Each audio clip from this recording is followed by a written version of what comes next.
Friends, राज AC take में आप सभी का स्वागत है। और आज हम लोग बात करेंगे कि एसी का जो कंप्रेसर है वो ट्रिप क्यों होता है। ठीक है ना। एसी का कंप्रेसर ट्रिप क्यों होता है, आज के इस वीडियो में हम लोग जानेंगे। 5 से 6 पॉइंट मैं आपको बताऊंगा कि इसमें क्या क्या रीज़न हो सकते हैं, एसी का जो कंप्रेसर है वो ट्रिप क्यों करता है। ठीक है, तो पहला जो वो रीज़न है वो आउटडोर कंप्रेसर का जो है वो कैपेसिटर जो है वो आपको चेक करना होगा कि आउटडोर में आप जानते हैं, आप अगर टेक्नीशियन है तो आप जानते हैं कि आउटडोर के पास जो है कंप्रेसर को चलाने के लिए जो है उसका जो रनिंग कैपेसिटर होता है। ठीक है ना। तो रनिंग कैपेसिटर को जो है आपको चेक करना है कि वो वीक है या नहीं है। ठीक है, वो अगर वो वीक रहेगा तो भी जो है वो आपका एसी का जो है कंप्रेसर ट्रिप करेगा। ठीक है।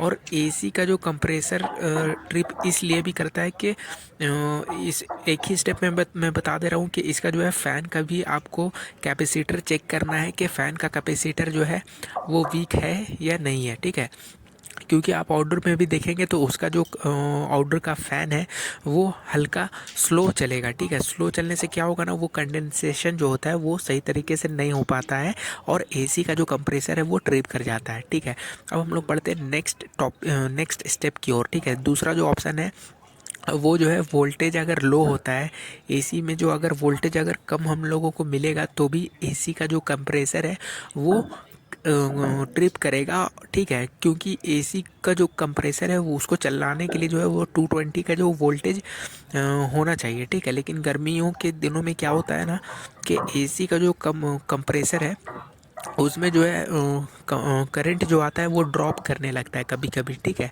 तो उसका जो ये सॉल्यूशन है कि आप स्टेबलाइज़र लगा देंगे, ये जो है प्रॉब्लम शॉर्ट आउट हो जाएगा। ठीक है ना।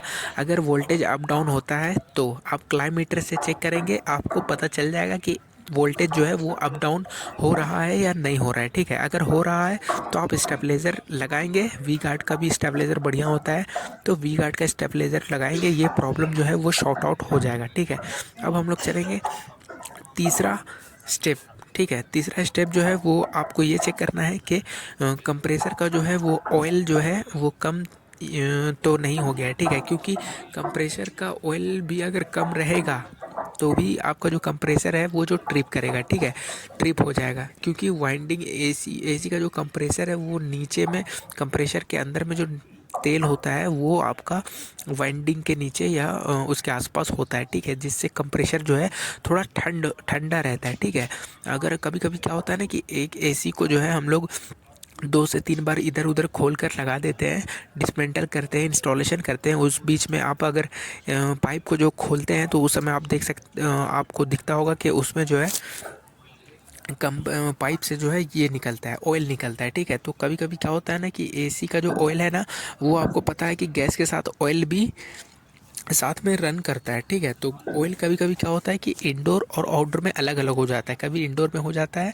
इस वजह से हम लोग मतलब इंस्टॉलेशन अगर 2 से 3 बार हो जाता है तो कभी कभी क्या होता है कि ऑयल कम हो जाता है। ठीक है, कंप्रेसर में, जिस कारण जो है वो ट्रिप करता है। ठीक है, अब हम लोग दूसरा स्टेप में जाएंगे कि दूसरा स्टेप ये है कि आपको जो है, अब कभी कभी हम लोग क्या करते हैं ना कि कभी हम लोग एसी में गैस टॉपअप करते हैं या लीकेज हो जाता है तो उसमें हम लोग गैस चार्ज करते हैं। ठीक है, हम लोग तो वैक्यूम करते नहीं हैं ज़्यादातर, टेक्नीशियन क्या करते हैं कि बिना वैक्यूम के जो है वो एसी में गैस चार्ज कर देते हैं। ठीक है, तो क्या होता है कि मॉइस्चर जो है वो अंदर चला जाता है, जिसमें कैपिलरी और फिल्टर जो है वो चौक हो जाता है। तो आप इस चीज़ का भी ध्यान रखें, अगर फिल्टर और कैपिलरी अगर चौक हो जाएगा तो भी कंप्रेसर जो है वो ट्रिप करेगा।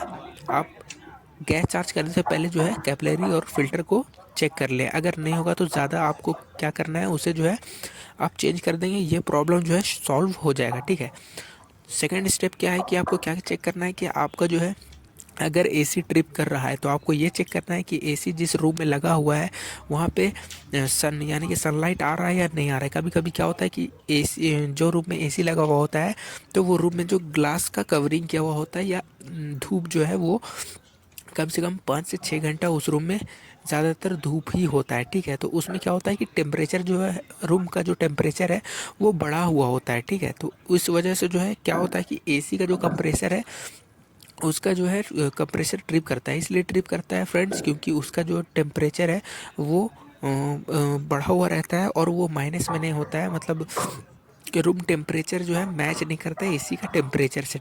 क्योंकि रूम जो है वो हीट हो जाता है। हीट होने के कारण से क्या होता है कि कंप्रेसर जो है कंटिन्यू चलता रहता है और कंटिन्यू चलने की वजह से जो है वो ट्रिप कर जाता है। तो इसका भी आप जो है खास ख्याल रखें फ्रेंड्स, ठीक है।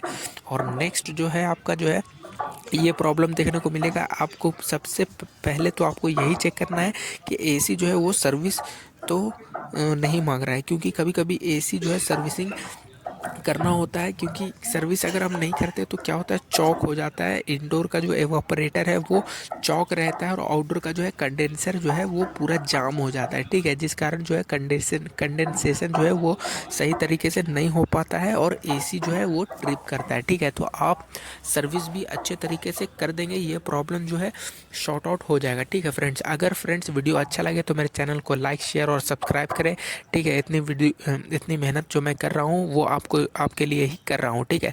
तो आप मेरे चैनल को सब्सक्राइब करें। और फ्रेंड्स अगर आप टेक्नीशियन हैं तो आप मुझे और भी कोई रीज़न है एसी का जो कंप्रेसर है वो ट्रिप करने का, और भी कोई रीज़न है तो आप इस कमेंट बॉक्स में लिखें, ताकि जो नहीं जानते, जो न्यू टेक्नीशियन है, वो इस वीडियो के माध्यम से कुछ ना कुछ सीख सके, ठीक है।